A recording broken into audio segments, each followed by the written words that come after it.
जय हिंद दोस्तों, आपका अपने YouTube channel PSW arts point में स्वागत है। आज मैं लेके आया हूं आपके लिए एक नई वीडियो जिसमें हम जानेंगे इंडियन पार्लियामेंट्री सिस्टम के बारे में, जो भारतीय संसद है उसके बारे में डिटेल में जानेंगे पूरी चीजों को। सबसे पहले बात करें अगर हम संसदीय शासन प्रणाली जो है भारत में, वो किस देश से ग्रहण की गई है? वो ग्रहण की गई है ब्रिटेन से। किससे?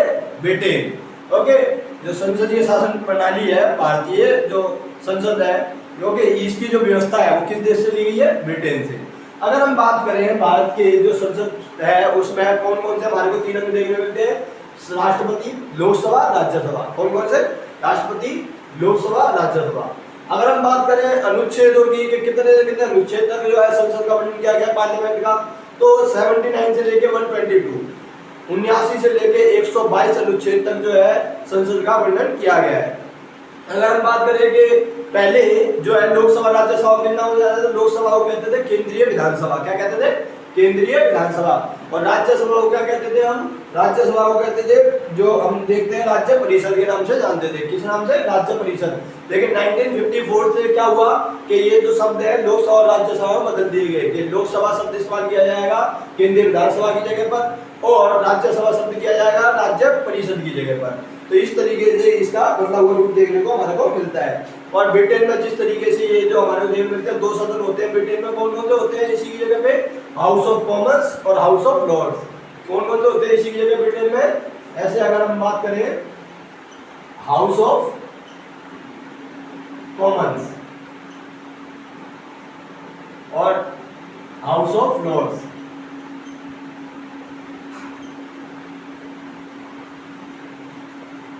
तो इस तरीके से हमारे को ब्रिटेन में दो सदन देखने को मिलते हैं। ओके, और भारत में इसी को क्या है? लोकसभा राज्यसभा के नाम से हम जानते हैं। तो इस तरीके से हमने वहां से ये शासन प्रणाली ली है। अगर हम दोनों सदनों की संरचना की बात करें, दोनों ठीक है, अगर हम बात करें लोकसभा राज्यसभा में संरचना की,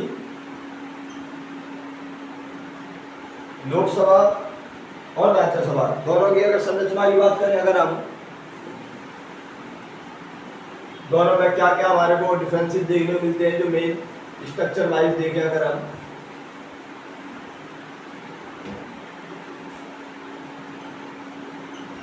लोकसभा, राज्यसभा।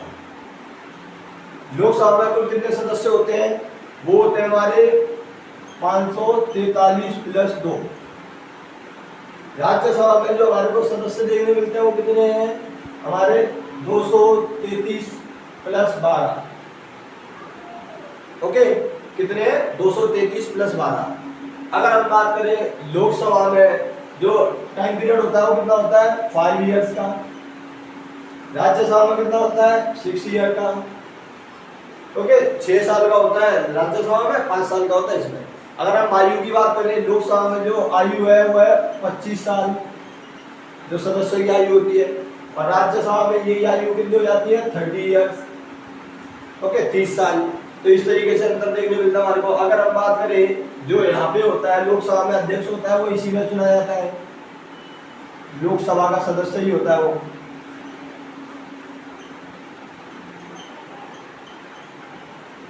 लोकसभा का सदस्य ही अध्यक्ष बनता है, वो आपस में चुन के बनाते हैं। किसके द्वारा?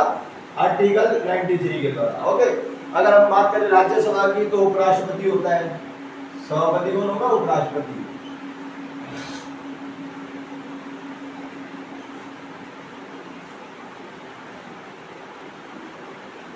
ओके, जो हमारे को देखने को मिलता है।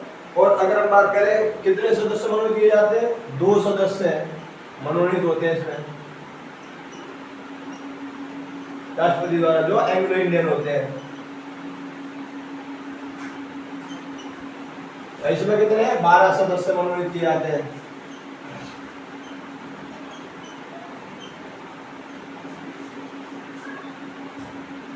जो साहित्य है, कला,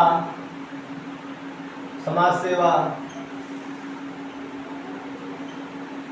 साहित्य, कला, समाज सेवा, विज्ञान, इन 4 क्षेत्रों से होते हैं। ओके, अगर हम बात करें टोटल अधिकतम सदस्य कितने हो सकते हैं? इसमें हो सकते हैं अधिकतम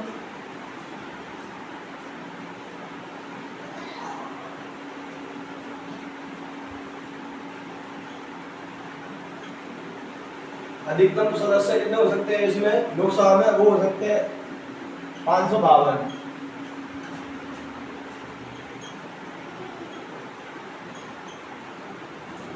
और इसमें अधिकतम कितने हो सकते हैं? इसमें हो सकते हैं 250।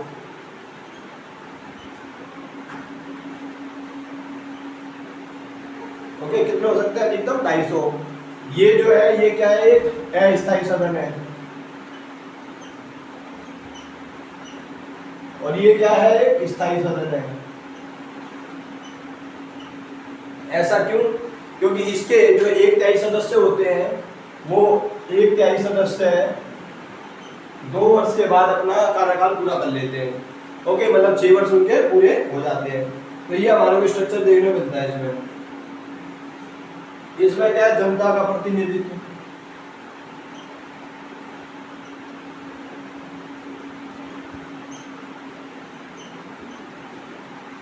इसमें होता है राज्य का प्रतिनिधित्व।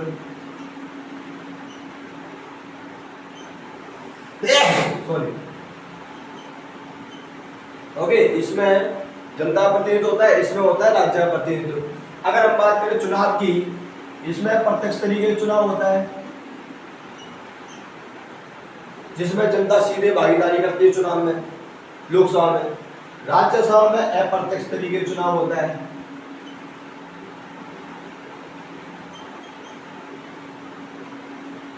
ओके, प्रत्यक्ष और अप्रत्यक्ष तरीके चुनाव।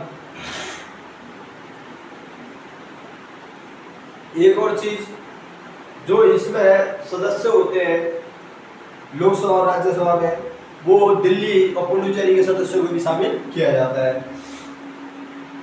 अगर हम बात करें अगर शक्तियों की,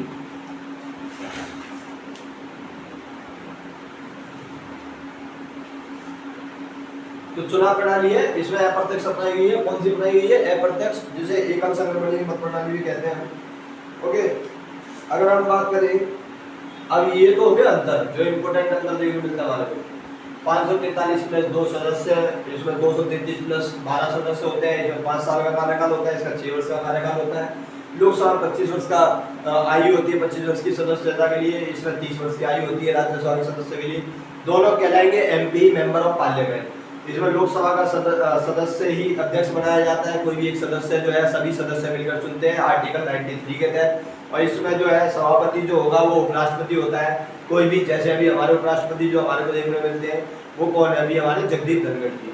ओके, अगर इसकी बात करें हम, 2 सदस्य मनोनीत किए जाते हैं इसमें, जो कि एंग्लो इंडियन होते हैं, एनआरआई जिसे नॉन रेजिडेंशियल ऑफ इंडियन कहा जाता है। और इसमें 12 सदस्य मनोनीत होते हैं जो 4 क्षेत्रों से हो सकते हैं, साहित्य, कला, समाज सेवा या विज्ञान के क्षेत्र से। और इसमें जो है अधिकतम सदस्यों की संख्या जो रखी गई है 552 की। अधिकतम सदस्य संख्या कितनी हो सकती है? 552। और जबकि इसमें अधिकतम सदस्य संख्या 250 हो सकते हैं। अस्थायी सदन की बात करें, ये अस्थायी सदन है, ये स्थायी सदन है। अस्थायी इसलिए कि 5 साल के बाद जो है लोकसभा को भंग कर दिया जाता है। और इसमें स्थायी सदन इसलिए है क्योंकि ये हमेशा रहता है, क्योंकि इसके 1/3 सदस्य अपना कार्यकाल पूरा कर लेते हैं 2 वर्ष के बाद। तो मतलब पूरा एक तरह से खाली नहीं होता है। जनता प्रतिनिधित्व करते हैं इसमें राज्य प्रतिनिधित्व होता है। इसमें प्रत्यक्ष चुनाव है क्योंकि जनता सीधे भागीदारी करती है। इसमें लोकसभा, राज्यसभा, वो राज्यसभा में क्या है, जो हमारे अप्रत्यक्ष तरीके चुनाव होता है, इसमें एमएलए वोट डालते हैं। ओके, तो ये हमारे को इसमें मेन अंतर देखने मिलते हैं। आगे अगर हम बात करें,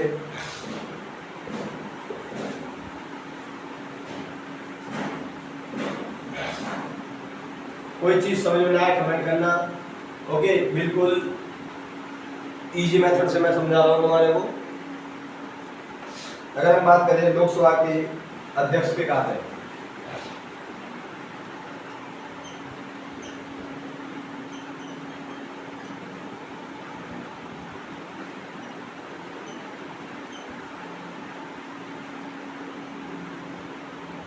पहली बात करें आर्टिकल 93 के तहत लोकसभा का अध्यक्ष चुना जाता है। अगर हम बात करें सदन का संचालन करता है,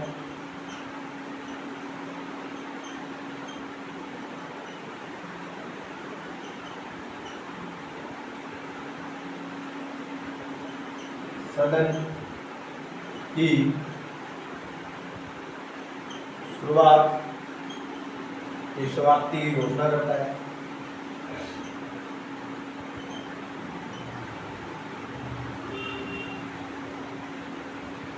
संयुक्त अधिवेशन की अध्यक्षता करता है।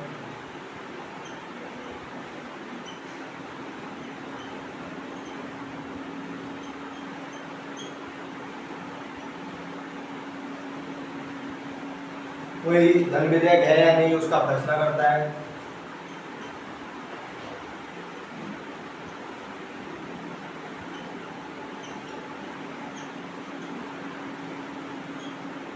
ओके, कोई भी विधेयक धन विधेयक है या नहीं उसका फैसला करता है, विधेयक को अनुमति देता है।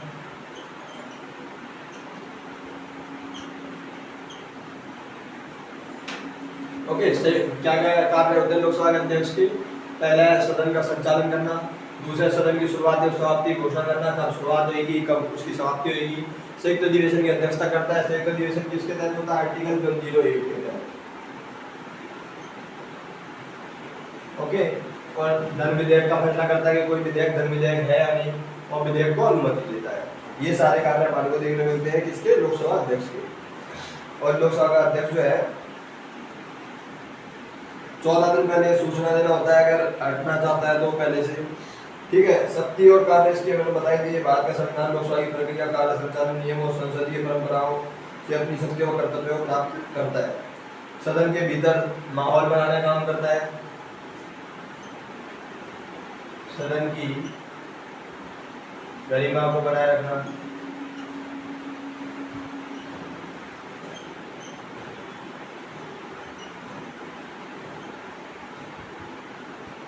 सदन की गरिमा को बनाए रखता है। ओके, ये जो सारी चीजें हैं जो हमारे को देखने मिलती है। कौन सा सदस्य क्या बोलेगा, प्रश्न पूछने की अनुमति देता है।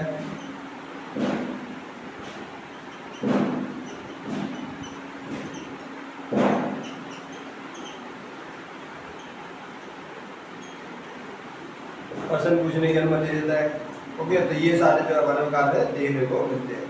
एक लोकसभा का उपाध्यक्ष भी होता है। अगर अध्यक्ष नहीं होता है जिस समय पर, तो उस समय पर लोकसभा का उपाध्यक्ष जो है वो उसकी अध्यक्षता कर सकता है। उसके बाद में अगर हम बात करें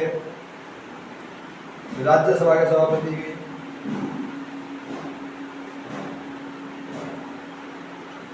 राज्यसभा के सभापति का है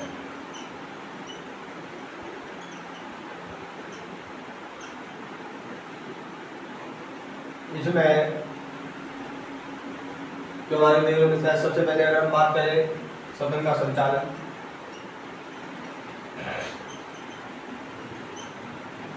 सेम कार्य है पहला। दूसरा, सदन की शुरुआत एक समाप्ति घोषणा।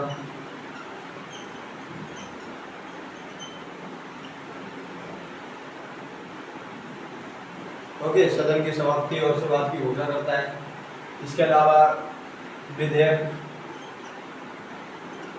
को अनुमति देना, राज्य सूची पर कानून की अनुमति देना,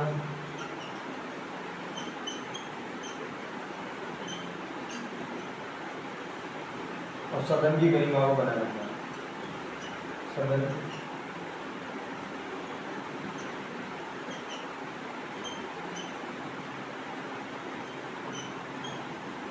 की गरिमा बनाए रखना। तो ये सारे कार्य होते हैं हमारे, जो हमारे को राज्यसभा के अध्यक्ष के देखने में, मतलब सभापति वो होता कौन? उपराष्ट्रपति ही होता है।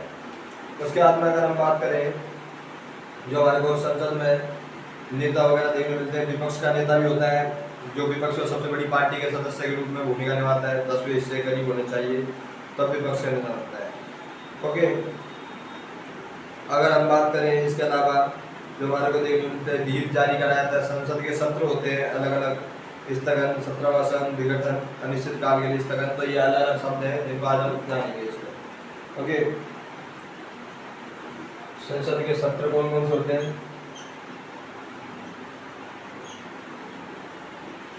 3 प्रकार के होते हैं। कौन कौन से होते हैं? बजट सत्र, दूसरा होता है मानसून सत्र, और तीसरा होता है शीतकालीन सत्र।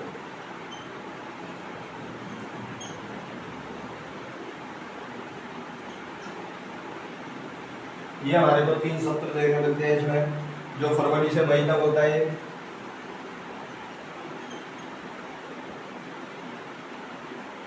और दूसरा जो होता है जुलाई से सितंबर,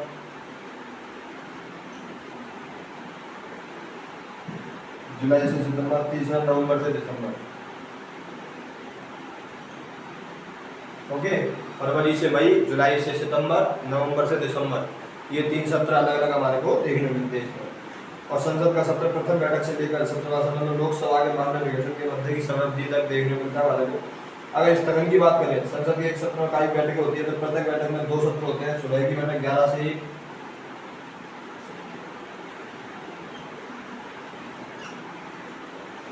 स्थगन किसे कहते हैं?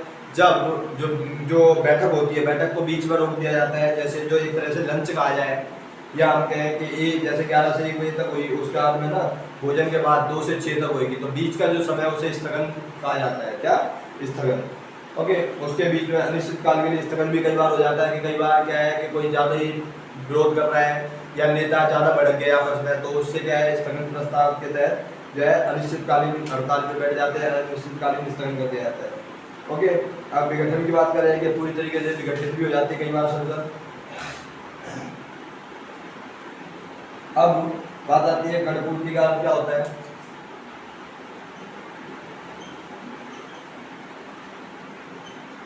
गणपूर्ति आप कोरम किसे कहते हैं? 1/10वां भाग अगर सदन में उपस्थित नहीं है तो कोई भी मीटिंग नहीं होगी सदन की। क्या? कोई भी मीटिंग नहीं होगी। इसी को क्या कहते हैं? हम कहते हैं गणपूर्ति या कोरम। जैसे अगर हम बात करें राज्यसभा है 250 सदस्य, तो 250 सदस्य का 1/10वां भाग मतलब 25 सदस्य उपस्थित होने चाहिए। अगर 25 सदस्य उपस्थित नहीं है तो राज्यसभा की मीटिंग नहीं होगी। उसी तरीके से अगर हम बात करें 550 सदस्य है, उसमें देखने मिलते हैं हमारे 552 है, तो उसमें हमारे 55 सदस्य उपस्थित होने चाहिए, तभी मीटिंग होगी, नहीं तो नहीं। अब बात आती है प्रश्न काल क्या है, शून्य काल क्या है, ये सारा पता होना चाहिए। प्रश्न काल क्या होता है? प्रश्न काल संसद का पहला घंटा होता है। क्या? संसद का पहला घंटा,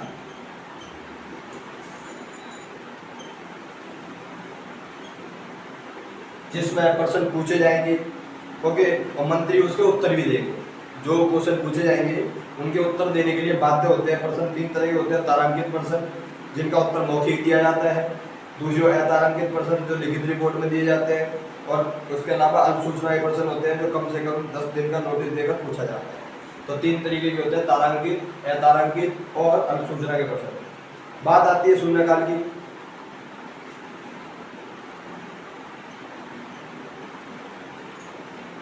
शून्यकाल का समय कौन सा होता है?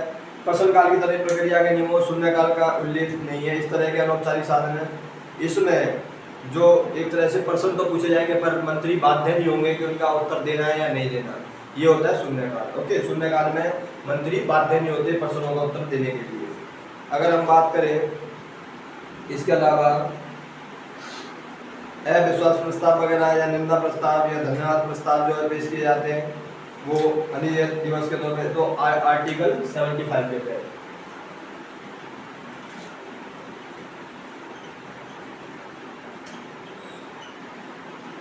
विश्वास प्रस्ताव किस अनुच्छेद के तहत पेश किए जाते हैं? वो किए जाते हैं आपके 75 के तहत। ओके, विश्वास प्रस्ताव किस अनुच्छेद के तहत पेश किए जाते हैं? वो करे जाते हैं 75 के तहत।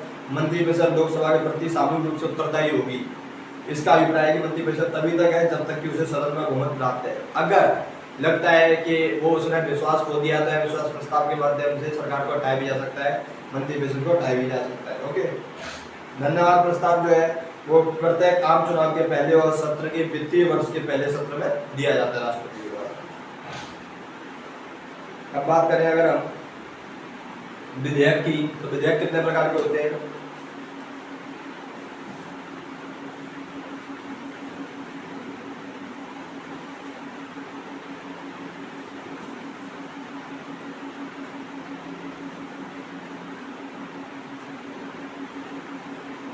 विधेयक कितने प्रकार के होते हैं उसकी बात करें अगर हम,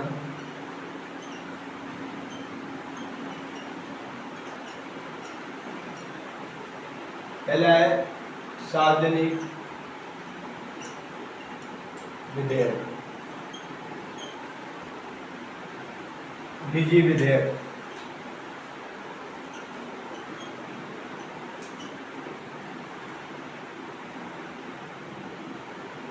ओके, धन विधेयक,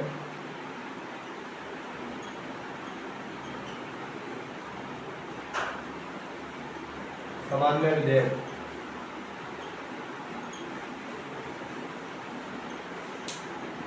विशेष विधेयक,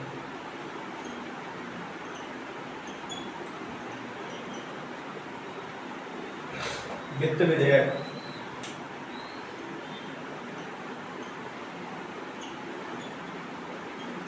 वित्त और धन को एक ही में रख सकते हैं अगर हम करना चाहें तो। ओके, तो ये अलग अलग प्रकार के विधेयक देखने मिलते हैं। धन विधेयक हो गया, संविधान संशोधन विधेयक, सामान्य विधेयक होता है, संविधान संशोधन विधेयक। तो ये अलग अलग तरीके के विधेयक देखने मिलते हैं। सार्वजनिक विधेयक वो होता है जिसे किसी जो सरकार जो मौजूद है, सत्ता में मौजूद जो सरकार है उसका कोई मंत्री पेश करेगा तो वो होगा सार्वजनिक विधेयक। ओके, सरकार का कोई मंत्री पेश करेगा तो। और निजी विधेयक वो होगा जो अगर सरकार का कोई व्यक्ति या कोई मंत्री पेश नहीं करता है, उसके अलावा कोई व्यक्ति पेश करता है विधेयक संसद में, तो वो कहलाता है निजी विधेयक। धन विधेयक क्या है? जो धन से संबंधित होता है। ओके, जो वित्त से संबंधित, बजट से संबंधित होता है, उसको धन विधेयक कहते हैं। सामान्य विधेयक वो होता है जो कि कोई नॉर्मल कोई कानून बनाना है तो उसको लेकर जो विधेयक पेश किया जाता है उसे सामान्य विधेयक कहते हैं। ओके, उसके अलावा जो है हम देखते हैं विशेष विधेयक जो कुछ विशेष कार्यों के लिए किया जाता है। वित्त विधेयक धन विधेयक से संबंधित है। और संविधान संशोधन विधेयक वो होता है जिसमें संविधान में कोई संशोधन करना हो तो उसको लेकर जो विधेयक पेश किया जाता है। तो इस तरीके से हम देखते हैं ये हमारे को विधेयक देखने मिलते हैं, अलग अलग प्रकार के जो देखने मिलते हैं। इसके अलावा अगर हम बात करें धन विधेयक की, तो ये आपको पता होना चाहिए आर्टिकल 110 के तहत है जो हमारे को देखने मिलता है, आर्टिकल 110 के तहत। तो संसद से संबंधित ये सारी चीज देखने मिलती है हमारे को। संसद में कौन कौन से अंग हैं और कौन कौन से अनुच्छेद हमारे को देखने मिले। ओके, क्या पावर है, संसद के कार्य क्या है। संसद के कार्य की बात करें अगर हम एक बार में, संसद के कार्य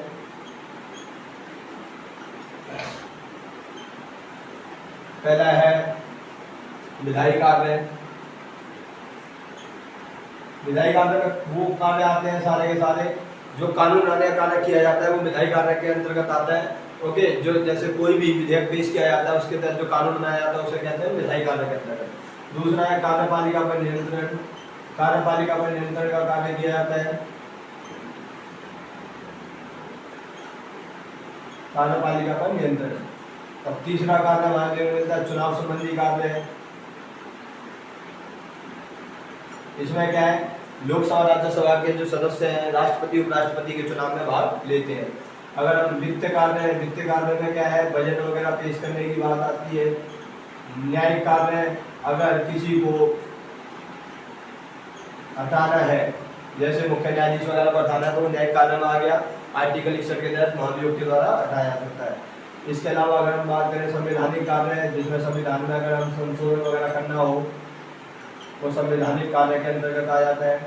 तो इस तरीके से हमारे को संसद के कार्य भी देखने को मिलते हैं। तो ये इस वीडियो में हमने ये सारी चीज़ें जानी कि क्या कार्य है, कौन कौन से अनुच्छेद हमारे को देखने मिलते हैं, सारी चीज़ों को हमने इसमें डिस्कस करा। और आगे भी ऐसी वीडियो आती रहेंगी, तो ज़्यादा से ज़्यादा वीडियो को शेयर करना, चैनल को सब्सक्राइब करो, बेल आइकन को प्रेस करो ताकि आने वाली वीडियोज़ की नोटिफिकेशन आपको मिल सके। तो थैंक यू गाइस, जय हिंद, जय भारत।